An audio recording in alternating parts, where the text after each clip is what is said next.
Shalom, selamat pagi Ibu Bapak dan Saudara sekalian di dalam Kristus Yesus Tuhan kita. Kasih karunia dan damai sejahtera dari Allah Bapa kita dan dari Tuhan Yesus Kristus menyertai kita sekalian. Saudara yang terkasih, firman Tuhan sumber kekuatan kita pada hari ini diambil dari kitab 2 Tawarikh pasal 18 ayat 13. Tetapi Mika menjawab, "Demi Tuhan yang hidup, sesungguhnya apa yang akan difirmankan Allahku, itulah yang akan kukatakan." Demikian firman Tuhan. Saudara terkasih di dalam Kristus, dalam satu kesempatan, Raja Israel, si Ahab, dan Raja Yehuda, Yosafat, hendak bersepakat berperang melawan Ramoth Gilead. Sebelum pergi ke sana, Yosafat meminta Ahab supaya bertanya lebih dulu kepada nabi mereka yang ada di Israel Utara. Mengenai rencana tersebut, Raja Ahab meminta nabi-nabi yang ada di sana tentang rencana mereka. 400 nabi yang berkumpul menyatakan bahwa Allah akan menyertai mereka pada saat berperang melawan Ramoth Gilead. Lalu Raja Yosafat, Raja Yehuda, menanyakan kembali, apakah sudah semua nabi yang berkumpul itu? Ternyata ada satu nabi yang sengaja tidak dipanggil Raja Ahab, yaitu Nabi Mika.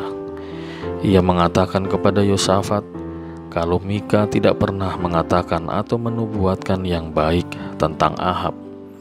Karena permintaan Yosafat, maka Ahab pun meminta pegawainya untuk memanggil Nabi Mika. Di dalam perjalanan menuju istana, si pegawai ini mengatakan kepada Nabi Mika, katanya, "Ketahuilah, nabi-nabi itu sudah sepakat meramalkan yang baik bagi raja.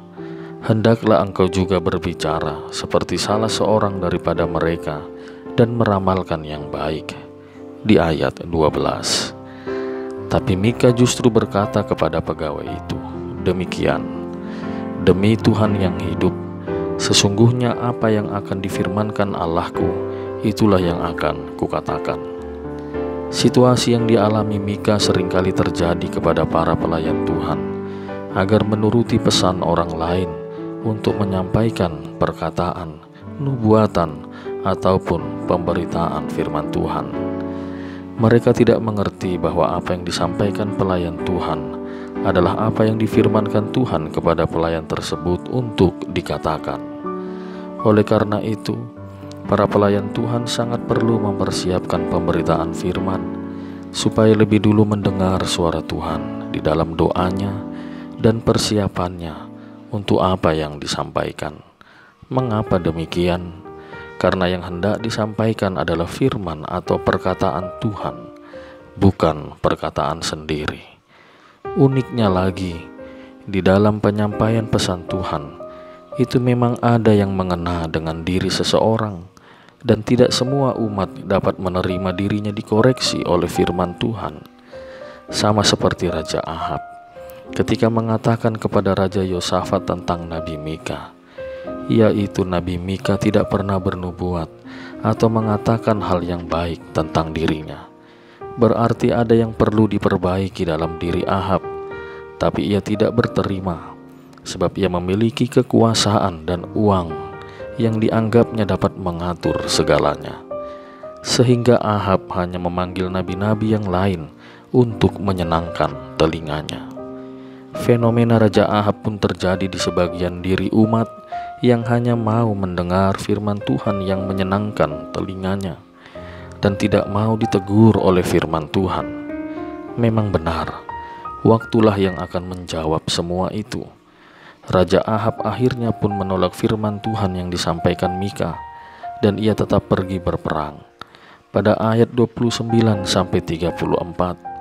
diberitakan bahwa terjadi rencana Tuhan yang sungguh luar biasa. Raja Yosafat berada di situasi yang terjepit, dan ia berseru kepada Tuhan, dan Tuhan menolongnya. Sementara itu, Ahab naas kena panah yang asal sembarang dipanahkan oleh orang Ramoth Gilead, lalu mati ketika matahari terbenam.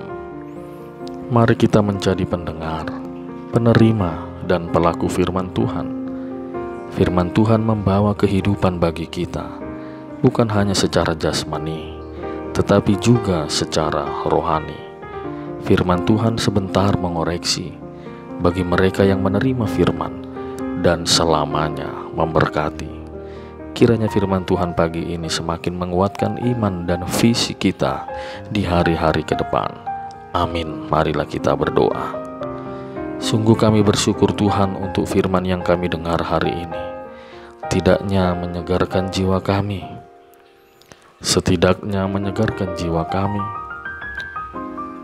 Yang menyegarkan jiwa kami dan juga meneguhkan perjalanan hidup kami selanjutnya.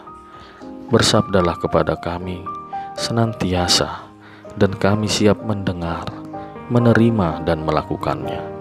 Di dalam nama Yesus, firman yang hidup selama-lamanya. Amin.